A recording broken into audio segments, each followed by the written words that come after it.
Good morning, good afternoon, and good evening to our global audience, and welcome.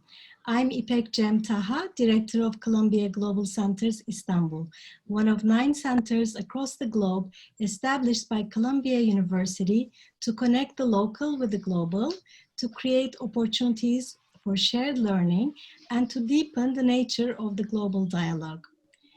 Today, we're delighted to host this online panel in collaboration with Columbia Global Centers Nairobi on digitizing K12 education, capturing the COVID-19 experience and imagining the future for primary and secondary education. All around the world, we've had to turn to emergency remote learning without proper teacher training, online setups, and digital curricula. We have put together a cast of top education experts from the US, Kenya, and Turkey to provide insight into how we can move towards a more sustainable online learning experience, as virtual learning will likely be a permanent part of education going forward. Now I would like to turn the floor over to my colleague, Muriuki, Director of Columbia's Global Center in Nairobi.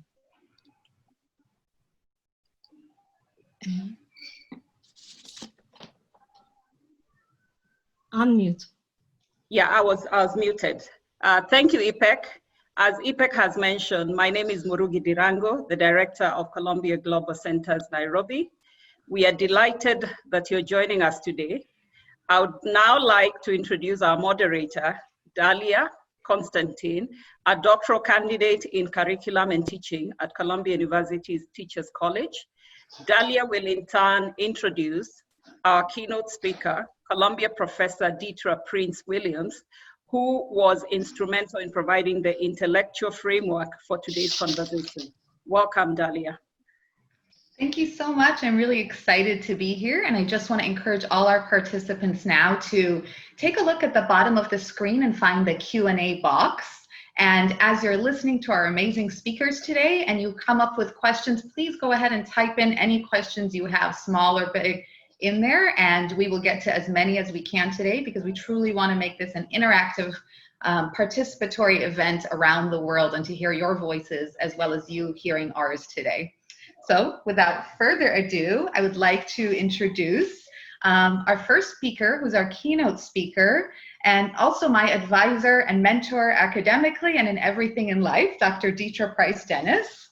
And Dr. Detra Price-Dennis is an associate professor of education in the Department of Mathematics, Science, and Technology at Columbia University's Teachers College.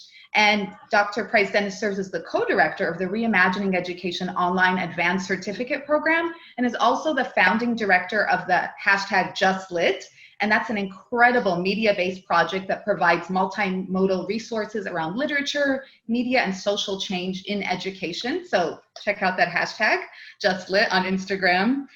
She uses ethnographic and sociocultural lenses to examine the intersections of literacy, education, technology, and curriculum development as a means to identify and amplify equity-oriented pedagogies in the K-8 classroom. So that's about ages 5 to about 13 and 14 in the United States and other countries.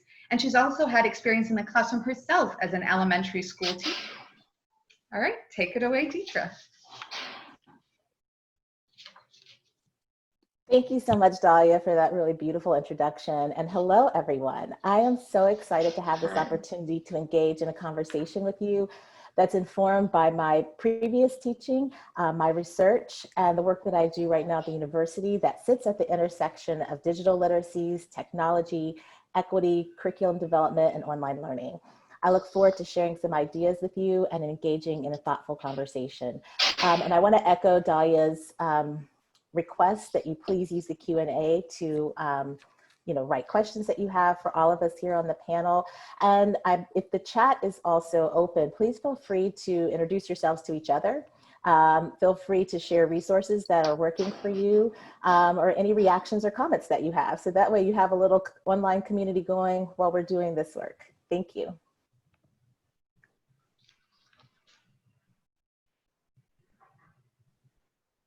So I'm gonna get us started here. Get to the right slide. Apologize, we were making sure everything was working. All right.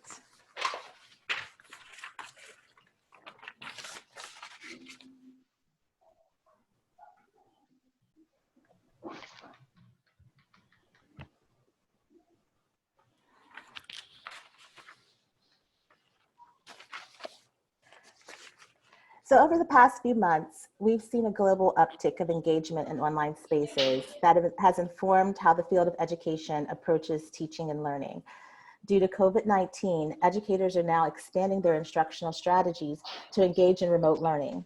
However, as Muriuki mentioned earlier, many of these educators have not had sufficient professional development about online teaching or tools or materials to use during remote learning, and find it difficult to translate their face-to-face pedagogies across different mediums during this time. Pre-COVID, the majority of professional development opportunities often created silos between content area expertise, equity-oriented practices, and integrating technology. Unfortunately, this approach did not create an infrastructure to support K-12 educators in developing curricula that centers digital tools as a means to mediate and amplify equity-oriented approaches to teaching and learning. These experiences, coupled with the emerging narratives from classroom teachers during the past 15 weeks about emergency remote learning, indicate that we can no longer have separate conversations in teacher education about technology on one end and then curriculum and pedagogy on the other. So at this moment, we desperately need a paradigmatic shift that merges these conversations to more fully understand how teachers can move between face-to-face and online or remote instruction in ways that account for how issues in our socio-political context have merged with the digital landscape that most educators and students are now spending the majority of their time, both academic and socially, navigating. So in this webinar, I'm just going to take a little bit of time to offer some perspectives, tools, and a conceptual framework that could support shifting practices from face-to-face to online learning in ways that support creativity, self-directed learning, and criticality. So research that focuses on equity has taught me a great deal about how to engage students in academic learning from different cultural, racial, and linguistic backgrounds. When developing syllabi for my hybrid and now fully online courses, I draw on literature that's rooted in critical theory, such as culturally responsive, culturally relevant, and culturally sustaining pedagogies, Black feminist thought, critical race theory, critical literacies, critical digital literacies, and anti-racist pedagogy. I do so because these theories serve to counter the structural and educational inequities that students from marginalized communities experience in school. These theories also position teachers as having the capacity to honor the lived experiences, home languages, literacies, and cultural practices that students bring with them to the classroom. Before COVID, teachers engaged in equity-oriented practices in a variety of ways. For example, I'm thinking of an educator in New York City who had her students create monuments to honor heroes in their community because the monuments they learned about in New York City were not representative of their cultural heritage or of the people in their community who worked to make sure their families would be treated equitably. But what happens when teachers like Noelle pivot to remote education? How does she capture those same rich and thoughtful practices? And how does that help us understand the ways that we can engage in meaningful and responsive instruction online?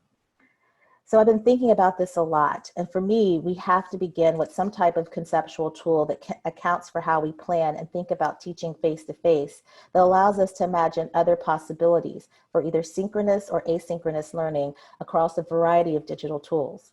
On the screen are some elements that have been useful in my research and my teaching, particularly during the past 15 weeks. Reimagine, engage, examine, create, and assess. Each of these elements provides a scaffold for educators to begin the process of translating face-to-face learning to a virtual or remote context. So let's begin with Reimagine. I always start with this element because it allows me to name the objective and instructional strategies I want to engage students in for learning if I were working face-to-face. I always ask what is possible with these instructional practices. If I were going to move from sitting with students, working with them, with or without digital tools, to being able to have to mediate that same type of learning face-to-face. Should it be synchronous? Should it be asynchronous? How will I use principles of learning design to attend to facilitation, flexible grouping, and collaborative problem solving? Next, I consider how I'll engage learners online. What tools are available? Several other questions like what affordances do those tools have? What apps or platforms would help my students make sense of the content? How do I decide when to use which app or tool versus another app or tool? How can I use principles of emulation, simulation, or gamification to achieve that objective? I'm really clear about the learning objectives should drive the tool use, not the other way around. So I'm always considering the affordances when I'm making those decisions. If I'm teaching in a synchronous session, I always focus on real-time interactions, collaboration, sharing, problem solving, and processing. We want those experiences to be interactive, engaging, but mostly we want them to be informative. So we have to be really thoughtful in a synchronous situation about how we create entry points for students so that the flow of the class feels supportive and organic. On the other hand, in asynchronous modules that I create, I have to think about how to orient students to what to expect. So I often provide a tour or background information to help set up the expectations. It's also very important in those situations to be present and promote a sense of community and collaborative thinking. So I try to incorporate apps and platforms and tools that allow students to see each other, to hear each other, or to view each other's thinking and leave feedback. And a course I designed about digital literacies, students build a virtual classroom. It's a little bit of an example right here where the little turquoise dot is. They play a variety of games to review the content, and they use interactive video software to respond to questions placed at certain time marks. And then if I have a lot of time, I can get creative and make a BuzzFeed quiz or a quiz that emulates BuzzFeed. I don't know how many of you have the opportunity to take BuzzFeed quizzes. I know that I'm always trying to get sorted into the Harry Potter Slytherin, and that never works. So if that is something that you're interested in, I just Google BuzzFeed. Students really enjoy taking those types of quizzes and playing around with them, and you can easily insert your content in there. So a goal I always share with teachers is to build on the fluency among tools and digital platforms so that you can make informed decisions that support learning. However, we have to be cognizant that we want our K-12 students or students in primary and secondary to be able to engage in that same process. So for example, if I ask a student to create an infographic, I should make sure they have had plenty of experiences with different platforms and that they're able to talk about the affordances of each of those platforms so that when they have to make a decision about what to use to create their infographic, they know what works best for them as a learner. So the next element is examine. Online teaching should create space for critical inquiry about social issues that plague our society. Critical inquiry positions students as competent intellectuals who have questions about the world and how it works, and those questions deserve consideration and a space for an audience. Grounding our classrooms, whether they're face-to-face or online, in critical inquiry provides space for students to inform the development of the curriculum by pursuing information and topics that matter to them.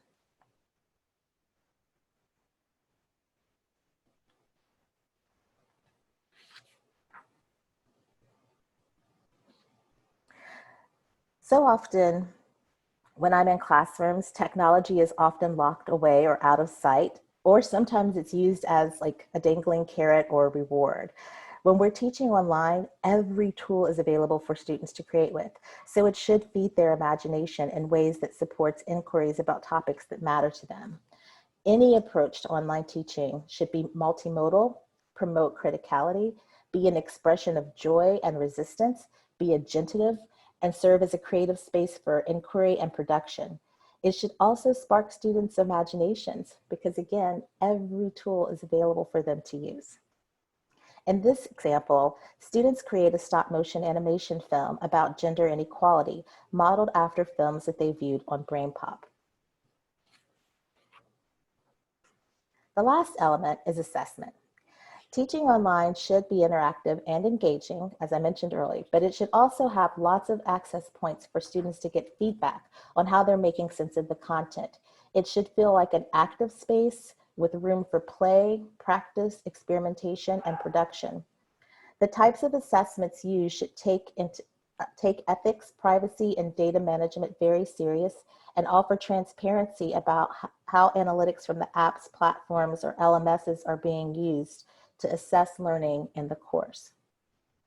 And again, this is just an example of an interactive type of assessment. So in this simulation, students use the different icons at the bottom to design a classroom that would promote engagement and creativity with digital tools. And they can submit that map that they create of their classroom, and then I can give them some feedback based on different learning theories. So I may ask them to design one based on social constructivism, and then they'll turn that in, and then I can give them feedback. So the whole time they're being able to use their creativity. At the same time, it's also engaging. At the same time, it's also interactive. And there's a back and forth between me and the student about feedback. This shot down here is of a dashboard. Often students aren't unaware of the data that's collected from whatever learning management system or app or platform you're using. And I always try to make it transparent so that they understand what I'm seeing and how that may or may not connect with how they're getting feedback or a grade in the class. And so just being really transparent about all the data that's available and how you're using that to make sense of how they're learning. So across all of the tool uses and practices that I use in my classroom, I always want to think about how I'm positioning students, moving towards being aware, socially conscious of things that are happening in our society around equity, and then bringing critical consciousness to that so that they can identify issues and problems and think about how their skill sets, their passions, or their interests converge with those in ways that can make society better for everyone. At the same time, I'm thinking about moving students away from just consuming media, consuming information, consuming text, towards being producers of media, producers of information, producers of text. And so I always like to talk to teachers about this being on a continuum so that you don't feel discouraged if you realize that students are doing a lot of consumption that's just bringing awareness. So maybe you're reading a lot about the rainforest and you realize that there was a problem. How can you move that into perhaps thinking about the ways that human activity is creating that problem? So there's bringing more of a critical consciousness around power and equity and who that's impacting in the world most, and what you can do with your voice to help make that issue accessible to other people in ways that they can think about solutions, versus creating media. Perhaps it's a stop motion animation about what's happening in different parts of the world that's creating water shortages or droughts. Or gender inequity, right? And then what do you do about that? And so part of it is getting a sense holistically, if you plotted out all the experiences that you have students do, where would those fall on this continuum? And it gives you feedback as an educator to decide how you need to move towards what particular quadrant might make more sense for you. So for me, most of my work, the goal is to be in this quadrant. However, I have stuff all over the place. So it's just really a source of feedback for us as we move forward, thinking about what our goals and objectives are and how those beliefs align with the theories that guide our practice. Oops, sorry. So underlying all of these elements is an approach to online teaching that's grounded in the socio-political context and responsive to students' identity markers and linguistic backgrounds. And this type of teaching accounts for intersecting identity markers, but it also works towards equity that's rooted in justice. So I'm going to say that making media for social change, thinking about self-directed learning, promoting collaborative problem solving around the media making that you're doing around social change, engaging different communities for different purposes across different genres, and thinking about the cultural wealth that students bring, allow students to engage in online learning in ways that they see themselves and they see how what they believe in can make a difference in the world. Thank you so much, and I look forward to engaging with you during our Q&A. Thank you so much, Detra. And as you all can see, why I learned so much from my mentor, I think in that short time, we all have gotten a lot, and I'm especially moved by this idea, especially in the last 6 months. I think it's become obvious to all of us that we are, from the youngest children to the oldest, critical global citizens. And how do we participate in the conversations and issues in the world, but how do we also be joyful creators of knowledge and joyful creators of media that helps to impact others? So thank you, Detra, for always reminding us of not just what we want to be, not just what we want to do, but who we want to be in this digital space now. So I'm really excited to move to a different part of the world now, to move to Kenya with Mary Muriuki. And I was so amazed reading all the cool things you've done. So I can't wait I'm going to stop talking soon so you can tell us. But Mary is a pioneer home educator in Kenya with 22 years of experience. She's the founder and director of Elimu Nyumbani, an organization that provides tutor services, consultancy, and training to parents and teachers in home education. She's also the East Africa Regional Representative of Chamberlain and a founding member of EACH, which stands for East Africa Christian Home Educators. In response to the current school crisis, she launched a free e-magazine to educate parents on successful homeschooling. So Mary, we're excited to hear and learn from you today about what's going on in the Kenyan context. Okay. Thank you so much for this opportunity to be able to share what's going on in Kenya and to be part of this discussion about digital learning and the expectation that we now have because of COVID-19. Can you all hear me? Okay. Okay. I want to kind of just explain what's been going on the ground here, and this is what's going on before COVID, and this is what is going on after COVID. I'm a home educator myself. I homeschooled my own children personally from kindergarten all the way to high school. And along my journey of actually doing that, people would ask me to show them how to do it. And so because being a pioneer in Kenya, it automatically became a mentor for many families and a trainer, and I was basically trailblazing for a lot of people who were coming behind me. So when my children grew up, I became a consultant automatically and continued doing that now. When I homeschooled, we hardly used any digital equipment. We used books. We imported our books from US, from different countries. And the most we did was we used DVDs and CDs and MP3s, we used tapes, cassettes. Those are the things that we used in terms of the digital space, digital materials. But then as my children grew older and went into high school, they began now to use the internet a lot for learning. And so over the last maybe 5 years or so, in Kenya, there has been a surge of an interest in online learning. Many parents have now been asking, can I get an online program instead of importing books or having to rely on books that come from overseas? And so I got into a relationship with Chamberlain. Chamberlain is an online school from South Africa that has taken the IGCSE British curriculum and digitized it for consumption for home educators. And so it has actually taken away a lot of the teaching from the parent and enabled the parent to be like a guide or a facilitator for the child's learning online. And so they have pre-recorded lessons, they have text, they have simulations, they have diagrams, they have tests, assignments, everything is prepared. And so the parent just actually helps the child go through, or sometimes parents hire teachers instead of doing it themselves. So that's actually what I was doing even just before COVID. Now, the effect of COVID-19 is that schools were shut in Kenya. And even now they're still shut. So what happened was a lot of schools created like an emergency online platform or started using online tools depending on how much they know and how much access they have to online tools. So we have a very large disparity of what schools are doing. And some of the schools continue to provide education up to now to some of the students that have been in their schools through digital learning.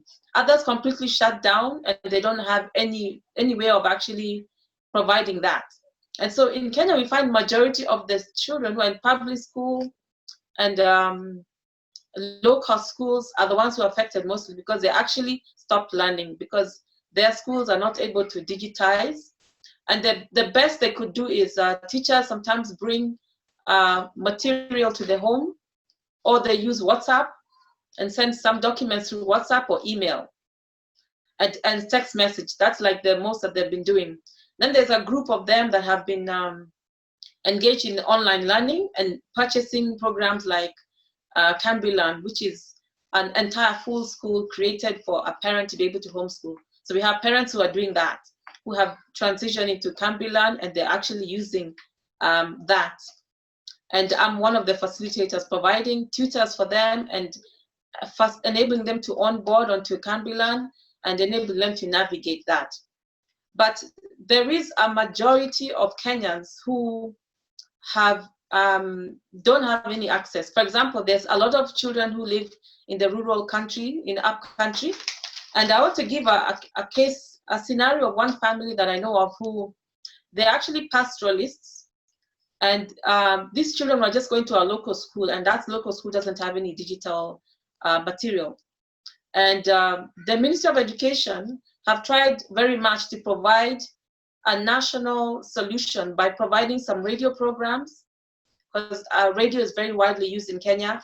Radio programs, some TV channels that are national. I also broadcasting some educational programs that are linked to the national curriculum. And so children up country or in remote places, that's the only access they actually have to any form of digital or remote learning, distance learning. And so some of them are using radio, some of in terms of they log in or they switch on the radio at certain times in the day, and they have certain lessons or certain in different classes going on. And they also have TVs. But then there are some places where they don't even have a radio and they don't even have a TV. And so this pastoral family, they live in a community and their parents are illiterate. Their parents never went to school, and this generation of children are probably amongst the first to go to a school and learn basically how to read and write. But what they did was that they incorporated all the children community into their farm life. And so they created a program which I still call homeschooling. The parents are homeschooling, but not following a typical curriculum for school. They're actually teaching the children how to farm, how to take care of animals, how to treat animals who are sick, how to milk cows, milk goats, how to sell. They basically have integrated their children into their pastoral farm life and actually incorporated them in their business. And that's what the children are doing. And the parents have become the teachers, the fathers are the teachers, the mothers are the teachers, teaching them as well to also be able to take care of crops, to farm crops. And the children have actually been occupied all day doing that, learning how to farm, learning how to take care of animals and treat animals. So in terms of homeschooling, that is actually real homeschooling. That is actually what I would call real homeschooling, because homeschooling is actually the ability of a parent to teach their own child. And because we are used to thinking that a parent has to teach academic subjects, then we think that homeschooling is limited to that. But actually homeschooling is a very broad concept where you have a parent passing on the knowledge, whatever knowledge they have, to their child. And so we have some of those students who've been in that community have actually become experts in the business, in the family business, and they're actually doing well. And they actually even learn, they teach their parents how to do the math and to document some of the things that they've been doing, because they're the ones who are literate, and they're the ones who are actually writing down notes for the parents on recording what is going on with each of the animals. And so you find that is what is going on in some of the areas where the parents are able to actually incorporate their children. In some of the areas where we have parents living in an urban area, parents are not able to have that kind of time with their children. They have to go to work and come back. And so these children end up just playing or hanging out in the community, in the neighborhood, and just doing organic things, that just playing football, playing games, reading to each other. And basically they're learning in an organic way within their own community. And so in terms of school, we have just a small population learning with digital tools. So there's a big gap because of connectivity and devices, equipment, and just the knowledge, general knowledge about how to learn and how to get resources from digital equipment. And so Yeah, so I want to say basically that homeschooling is, whether digital or not, it's actually creating an opportunity for education for all children. Now, it just depends on how much time a parent spends doing it and transferring their knowledge to their child. And so I've had a lot of parents requesting for knowledge about homeschooling. What is homeschooling? How does homeschooling work? How can I do it with the little resources that I have? And so I find myself teaching different parents how to homeschool, depending on what resources you have. If you have books, then I'll give you ideas on what to do with the books. But all parents have the ability to teach their children life skills. All parents can teach their children how to cook. All parents can teach their children how to wash clothes, how to do their hair, how to clean up, how to shop, how to prepare, for everyday life. And so all parents have the ability to homeschool. It's only that we have different degrees of the content in terms of education. And so homeschooling actually is becoming one of those, what do you call it? It has actually filled the gap of schools, because schools have been unable to reach their students. Some of the schools who are actually reaching their students through the remote digital learning are having, for example, duplicating whatever they've been doing in the classroom. For example, a classroom a teacher may have 30 students, and they're using an app where the children are logging in, 30 of them from the different homes, and the teacher is still trying to teach the same way that they taught in the classroom at home. And a lot of that is not working. A lot of parents are complaining that their children are not concentrating, they're not grasping any content, they're running up and down in the house, not focusing. And of course, the teacher has no control over that child who's at home. And the teacher just continues teaching, but the 30 different children located in their homes need someone to control them, to get them to listen. And so a lot of parents are asking, how can I get a program or an online learning program that is tailor-made for individualized learning and not group learning? And so many parents are beginning to realize there's a difference between learning digitally in a group and learning digitally on a one-on-one tutorial type education. So many parents are again requesting for, can I get an online program? And can I get my own teacher coming to my home to teach my child? Or a teacher dedicated to just tutoring even if it's online.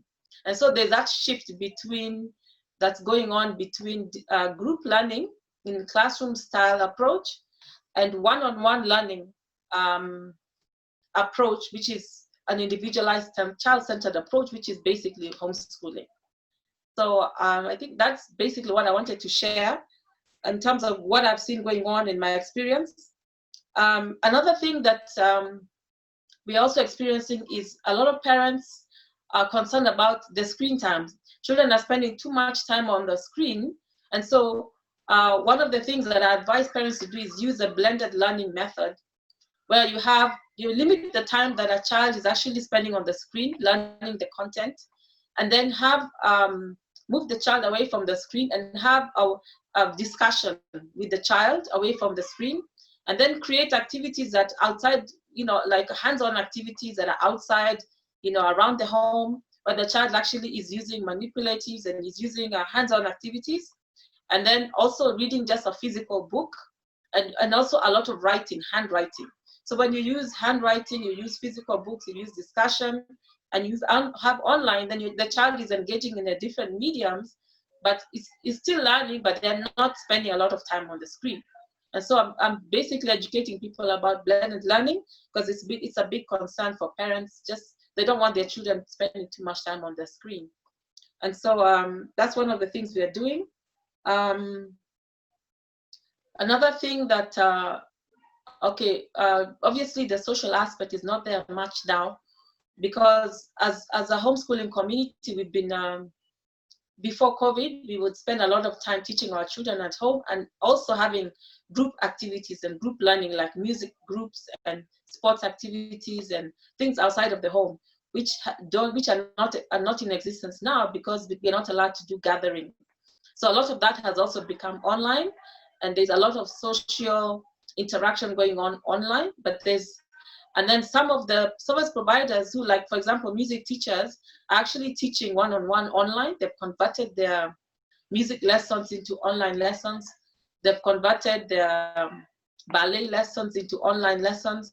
So many of the service providers are actually converting their services into online. So you find that some children are still getting some of the extracurricular activities that they actually were used to having physically outside the home. So I think that's what I wanted to share in terms of the experience that I'm seeing here, the different degrees of things going on in Kenya. And maybe if there are any questions somebody wants to ask, they could ask and I could maybe answer that. Thank you, Mary. I really appreciate the way you brought the blurring between what home and school is now, with the blurring between parent and teacher. So in many ways, as we're moving into this very modern, advanced ideas of digital learning, we're going back to a lot of traditional ways where the parent is the teacher and the school is the community. And you know, there isn't these hard lines between what it means to be at school and to be at home. And we really appreciate the wealth you brought of like how different parents in pastoral rural areas are addressing this versus parents in rural areas, and how children are navigating their local spaces and their local communities in an effort to learn. And what does it mean to learn, and what does schooling mean? So I'm looking forward to the Q&A with that. Our next speaker, and now we're going to go across the world to Turkey, to Istanbul, for our next speaker, Saliha Aslan. And Saliha holds a BA in English Language and Literature and an executive MBA degree from Bosphorus University in Turkey. And after working at various independent schools at Turkey as a teacher, department head, and division head, she actually came over to Teachers College with us. So we have that connection. And she received an MA degree in private school leadership from the Klingenstein Center at Columbia University's Teachers College. And she's had the chance to observe and work at top NYC independent schools for the K-12 or primary and secondary during her study. And currently, Saliha is the head of Üsküdar SEV School, and that's one of the top private co-ed schools in Istanbul, Turkey. So really excited to hear your experiences and what you have to bring from a leadership perspective and what it means to, you know, we think a lot of the individual teacher and parent, but what does it mean to navigate all of that and try to create this world for a whole school community? So we're eager to hear from you, Saliha. Thank you very much, Dahlia, and thank you, Detra and Mary, for your wonderful contributions. I'd like to talk more about the Turkish experience, and as Dahlia mentioned, how this affected the whole community in terms of school parents, teachers, and all the constituents. I will share my screen. I prepared a presentation. With the numbers in Turkey, first of all, at the K through 12 level, there are 18 million students and 1 million teachers in Turkey. So this student number consists 24% of the whole population. But with the parents, the households, teachers, everyone involved during this school closure due to the pandemic, so that makes more of the percentage that was affected by this pandemic. So it's not just 24% that's been affected. I'd like to give more information about the distribution of age groups in Turkey. The 4-5-year-olds constitute 10% of the whole student body, and the remaining age groups have the 30% each share. Although 10% seem quite little in comparison to other age groups, I believe that, and we all agree, I think, that the 4-5-year-olds, early learners, early age groups, was the most vulnerable of the whole student population. Because K-12 age groups are still dependent on their families, so not only the students, but nearly 2/3 of the whole population were affected by the closing of the schools. And we all know that globally 1.5 billion students and their families were affected. So coming to the title, how did the public and private school systems react? With the Turkish example, at the K-12 level, we have 8% of students and 16% of teachers in private schools in Turkey. So most of the independent private schools had their own resources, with the teachers being able to make use of all the PDs, all the technological tools. So almost all private schools took immediate action by using commonly known apps like Zoom, Google Classroom, Microsoft Teams, etc., while some of them had their own tailor-made learning management systems that they could immediately reach their students. I'd like to mention about the Turkish Ministry of Education implementations, because I believe they really deserve a big applause in that, because they immediately put a new system into action. And by mid-March, they introduced IBA, which was already in place. It was already a system established in 2012, mainly for sharing teaching materials after the Fatih project, which is the so to say, the EdTech kickoff in public school sector in Turkey. So this www.iba.gov.tr is currently widely used, because it is widened with the addition of national TV network in Turkey in order to reach remote regions. As Mary said, radio and TV are easier ways, more widely used ways to reach more population. So with people who are in the remote regions of the country and people with limited access to internet, this was a practical solution, because from the statistics we know that now in Turkey 98% is TV usage compared to 60% internet access. So without trying to impose the internet or the virtual web access, TV and radio was a good means to reach out to the less advantaged groups and to reduce this gap caused by inequality in access to internet. Because we know that all around the world we're talking about how this inequality was amplified with this remote learning systems. And there's currently even a summer school at this IBA in order to keep touch with the students, with the families, for their learning autonomy. I'd also like to mention the teacher side of things, because teachers had to build from scratch or refresh their education technology skills immediately, because it was, as Detra mentioned in her presentation, it was remote emergency education. So they had to act immediately.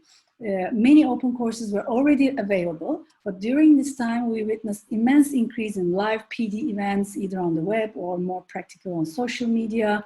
And suddenly there were famous opinion leaders, hard to reach training sessions, all open to access. And it was obviously a clear demonstration of collaboration and solidarity among educators.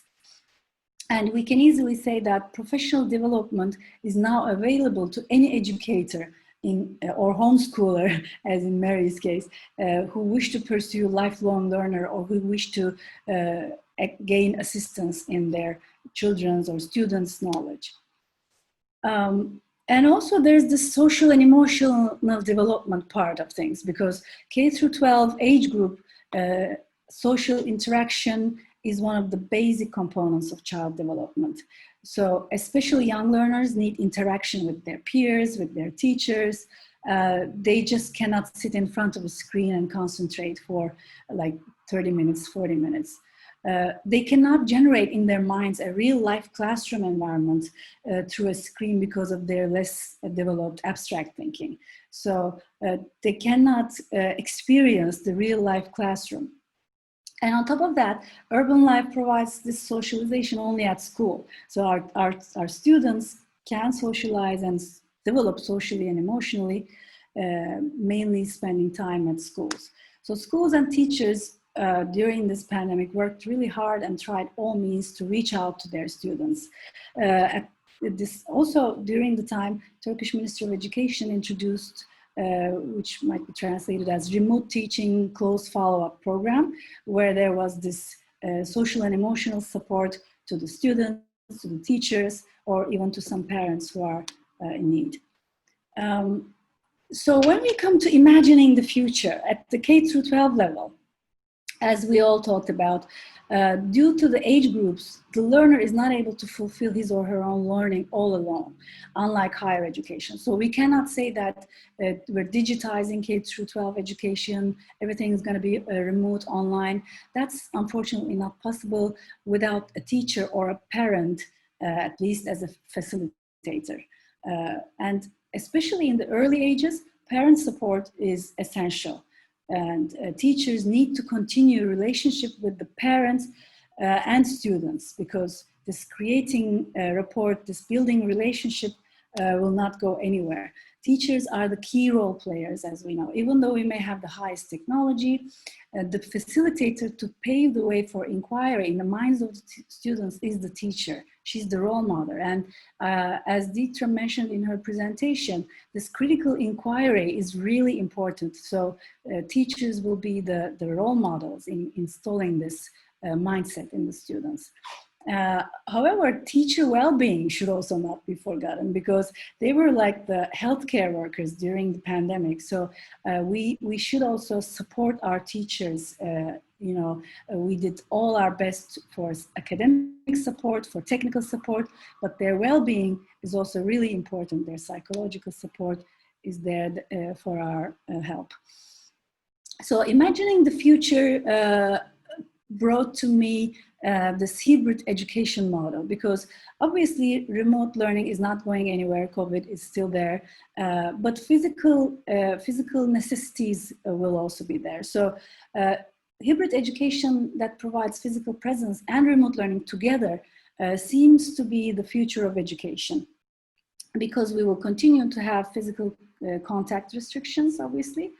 And we all experience that remote learning provides flexibility and a lot of convenience to many, many users. The physical presence being necessity, I would like to mention, is because of this limited access to technology in less advantaged socioeconomic groups. They need to be in school, they need to be taught physically by either a homeschooler or a teacher. There are also special ed necessities. There are special ed students who need a lot of assistance that we cannot provide only via screens. There are applied learning needs, such as specialist lessons that, for example, visual arts, portfolio preparations for university acceptance. It cannot be done remotely, or internships at vocational schools. So these are things that we need to keep in mind. And obviously early years needs are there. This age group, these young kids need to interact with their teachers and peers. So we all know that education is more than transfer of knowledge now. So involving the learner will be the key to online education. So there will be a wide range of apps, and technology will develop even further. We will see a lot of useful apps and programs developing for our remote learning. But we must choose the ones that actively involve the student, as Detra said, rather than the ones that enable lecture only because of the age group. So flipped learning can be considered. Students may watch lectures before coming to class, while class time is devoted to applied learning activities or higher order thinking skills, activities that develop the child in a more sophisticated way. And differentiation is also possible, because remote learning enables better and easier approach to individual differences. We can prepare tailor-made materials for each student, and it can be enhanced via artificial intelligence nowadays to tailor the needs of individual students, individual age groups. So differentiation and remote learning can go hand in hand. And also, as Mary mentioned, autonomous learners should be developed in the future generations, not just by assigning homeworks or tasks, but they need to be responsible. They need to take care of their own learning. They need to learn how to learn. Psychological effects are also important, because we will see how this whole COVID experience maybe affected the whole generation in the coming years. So we need to consider the psychological effects on student well-being, not just in guidance lessons, guidance and psychological support lessons, but as a whole approach, and creating rapport with the students via one-to-one platforms, making sure that we are there for them, like their parents, like their teachers, everyone is there to support the student. And I can wrap up by saying that we all know that education is responsibility of all. So governments, parents, schools, edtech companies, investors, startups, all are important, equally important in education. So parent involvement is going to be necessary. Teacher responsibility is there lying heavily on the table. Teachers need to develop themselves, and they are. They did a great job. School systems need to be developed. Schools need to think about the future, how the future generations can be tailored. So we are all on the same ship, and I think that thinking that we are all on the same ship and we need to think about the future will carry us to the future.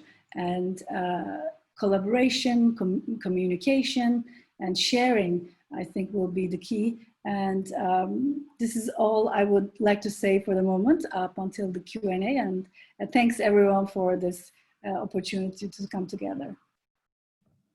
Thank you so much, Saliha, for giving us just a perspective of what's going on in Turkey overall. And I was really struck by, you know, a lot of the underlying theme of what you're saying, that we can use this as an opportunity to think about what we mean by learning, what we mean by teaching, how we want to present that. It isn't just about the technology, but much bigger and much deeper than that, of what it means to be a student and what we imagine, both for teachers, for parents, but also how we think of education as a public good and how we use this as an opportunity going forward. Again, we'd like to remind you of a few minutes, but please use the Q&A box that's located right below the pictures of the speakers if you hover, and you can go ahead and type in your question. I'm going to go ahead and combine a couple of questions now that came in, and I'd love if each of the speakers, each of the panelists would take a moment to answer. One of the questions that's come up a lot in discussions and in our questions below is this relationship between technology and humanity. So thinking about the mental health of students in a world that before COVID was increasingly isolated. We saw communities spending less time together, families spending less time together because of work, and individuals in a family in a school in front of screens more often. How do we look at, in the current context we're in and going forward, rather than just bemoaning this fact or being upset, what can we actively do in our different contexts to really increase, rather than increase and amplify social isolation, really increase and amplify social cohesion and a sense of community, both locally and globally? So I'm basically asking you all to solve the world's problems in a minute. But in your context, how do you see a way to bring cohesion in our current context and use this current context as a way to shift some of our isolation going forward? Anyone is welcome to start.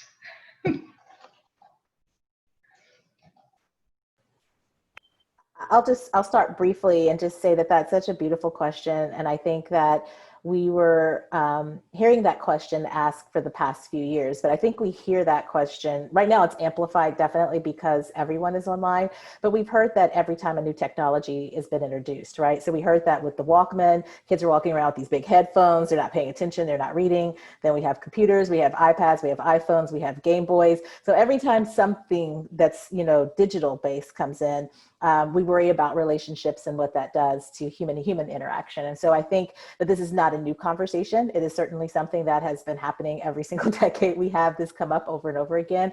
And I think we just have to be cognizant and really thoughtful about, we all are on the screen too much. We just have, I mean, I'm on the screen too much. It is happening that way. My daughter is on the screen too much. And so what do we do about that? Is the screen time away from talking with her friends, or is it a way to facilitate relationships with her friends? So they have a couple days a week, a Zoom lunch. Well, that's a social time for her to see her friends. The computer is mediating that, but the social interaction, the relationship is based on what happened face-to-face pre-COVID. So I think we have to figure out ways to let technology actually be a facilitator of those relationships, even if it's the mediator of the content, without it taking us away from actually seeking out human relationship with each other. I don't have a solution to that, but I know that is one of my goals. As a parent, I'm speaking right now more than as a researcher moving forward. And it's certainly something that when I see her doing more on her, gosh, there's all these gaming systems. I forget the little Nintendo. When I see her on that too much in a way that is just her with the Nintendo, I worry about that way more than when she has Zoom lunch with her friends, right? So just trying to think about what each of these devices or tools provides for her and what it might also take away. So thank you. Thank you, Detra. Saliha and Mary? I would like to share something about Kenya and the trend that I have seen in terms of relationships that were apart before COVID and are now coming together. And it's not so much the outside, the family relationships, but actually family members, relationships between family members are the ones that have been the most beneficial to the COVID-19 experience. Because in Kenya, most parents work all day, children are out all day, and they have very little family time. By the time they get home, it's evening, and they all leave too early to be able to interact with each other well. And on weekends, again, you know, children go to school a lot or do have too much homework on weekends, and parents are busy. And actually, what COVID has done is that it has reestablished family relationships. Because in Kenya, we all have relationships with everyone else except your family.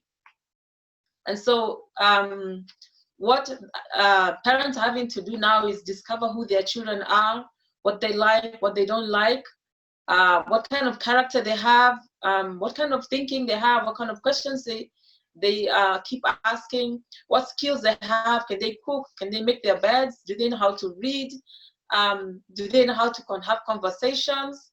And so that is actually what's going on right now. I have a lot of testimonies about families getting to know each other better, reestablishing relationships, and most of all, parents getting to be more in touch with their children, and parents being in a position to do something about maybe some of the problems their children have been having before, where they actually didn't have time to fix any issues because the child would be out all day. You know, most of the year they would be out. And boarding school is very common in Kenya. Many children were away in boarding schools for months and months in a year and come back and have very little interaction time. So right now there's no boarding school, there's no going to school, there's not going anywhere, you know. And so what this has done is actually reestablish the most important relationship, which is the family. And before even you go out and have relationships with your neighbor or your friends or globally, you should first have a good family relationship. And that's what informs your ability to communicate with other people. So for us, it's been the reverse. It's actually restoring family relationship instead of, you know, our worry is not so much the outside world, but actually family relationship. That's been the biggest advantage, and that's been the biggest need in our Kenyan families. Thank you, Mary. I really appreciate that reframe because it forces us to think like, yes, we might be isolated from physically, I should say, just physically isolated from our schoolmates and our teachers, but we are getting significant more time. Most people, you know, except, you know, parents who are essential workers and out working with our families. And you're right, I've heard that from many people. I've learned things about my kids I never knew. Before, and we're getting our intimate relationships. Saliha, what are you seeing in terms of the humanity aspect and connecting with others, both online and in person? I agree with Mary because we all see that relationships within the household changed during this pandemic. And also on the student and teacher side, I think that teachers were able to collaborate more with each other, even more than during the times they were physically at school. because there were a lot of tools to learn. There were a lot of sessions to contribute to. And between students also, they were able to make use of maybe social media or the technological tools to connect with their peers for either just friendship or just some assistance for their learning. So it made them, I think I would stay on the positive part, because this relationship building finds its way around. The younger generation is so different. They find their way around, either for leisure or either for their own learning benefit. So I think it's getting better. Thank you. And I really appreciate the positivity and forward thinking that each of you brings of, instead of getting stressed in the issue of immediately going to how can we approach this? What can we do differently?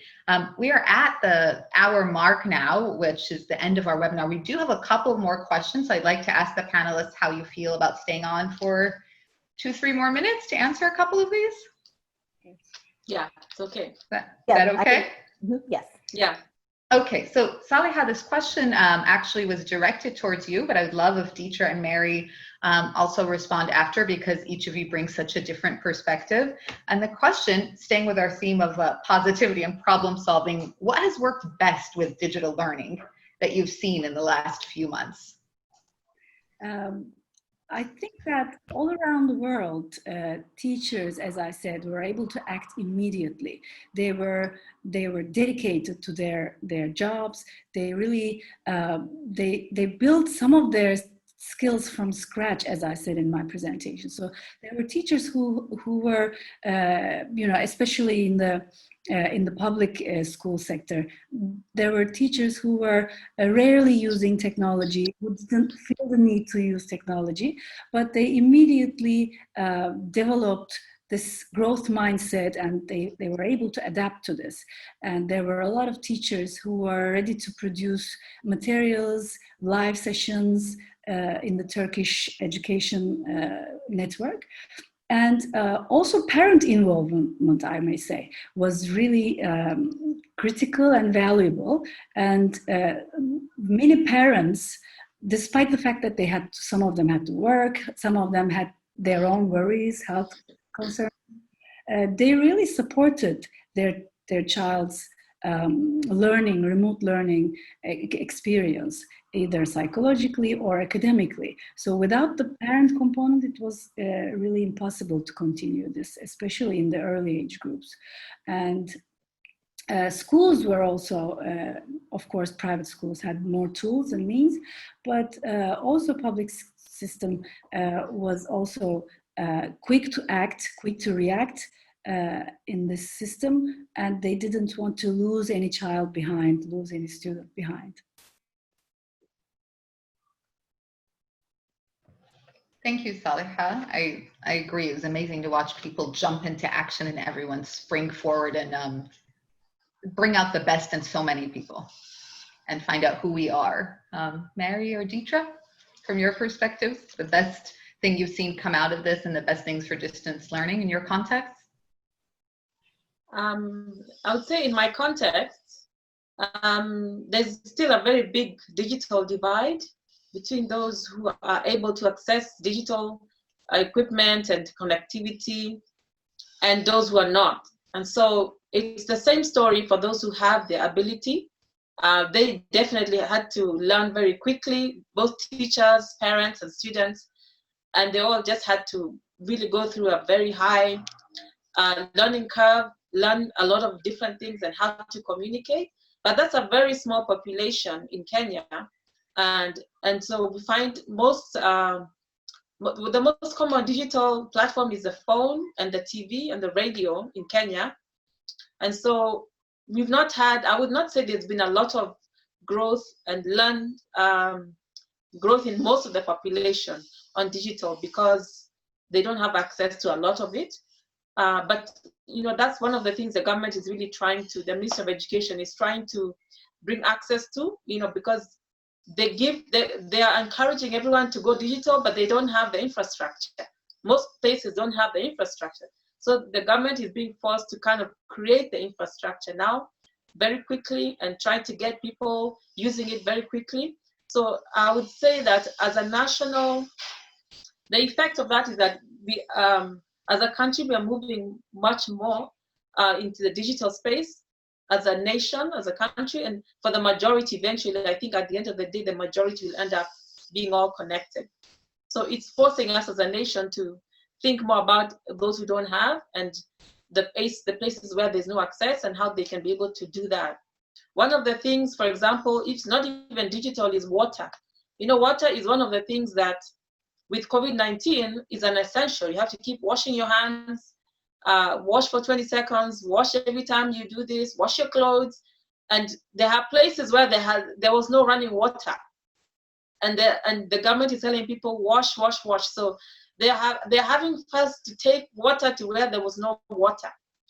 And so our country is growing in leaps and bounds in terms of the essentials that are existing in many other countries, because it's a requirement for everyone, but majority have not had. And so we are being forced to, as a nation, as a country, as a government, being forced to create the infrastructure for people to be able to do that. So it's a positive in terms of we're growing very fast in those areas that everyone needed to have. Thank you, Mary. Oh, go ahead, Detra, please. Oh, sorry, just quickly, I'll echo both of you. I think for where I'm at in New York City, I see both of those scenarios. Not the exact thing around water, Mary, but the point about infrastructure, right? That the inequities around infrastructure were exacerbated, and so there were lots of children, I think, maybe even still speaking, who don't have devices yet. So there were students who were able to jump on and do the work online immediately or remotely, and then there were other students who weren't. And so we saw lots of creativity around what materials students needed. And I think the other thing that we saw that was really helpful is that teachers had to be really thoughtful about what matters. What does it mean to be a learner during this time? What matters, and what can I do to support my students towards that? And I think that helped teachers really clarify what matters to them. And I think families were able to think about what matters to them. And what I hope and what I see with some of the kiddos that are in the area where I live is that they know more, they can talk more about who they are as learners, what works for them, what doesn't work for them. Some of them, when they're on Zoom, I don't like when we use the whiteboard. I like when we use the whiteboard. This is what it does when we're on the chat. This is, you know, so they're able to really develop more metacognitive skills about who they are as learners that I'm not sure would have happened if they didn't have the opportunity to, you know, to do this type of learning. So definitely some positives, but lots of work to do. Yeah.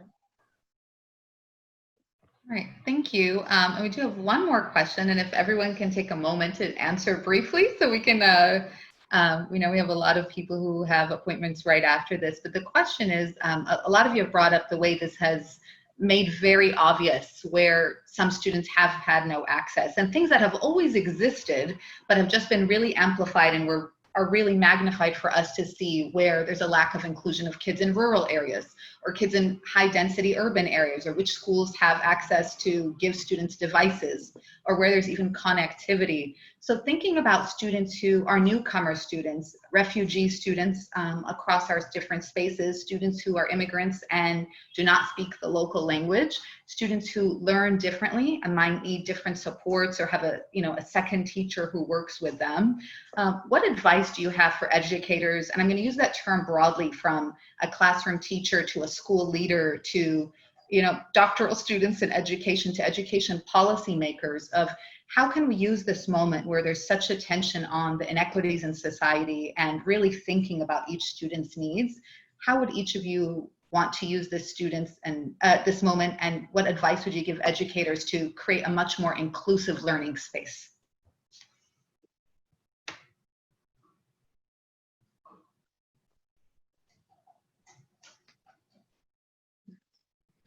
Just easy question at the end there. This really is a critical component of the future, maybe not just for educators, but for governments, politicians, social system.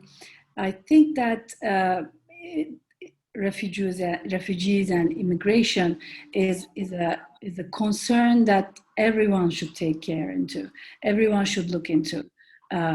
So I can only speak from the Turkish experience, obviously. There are a lot of support groups, especially with the Syrian refugees, and a lot of public schools had special sections.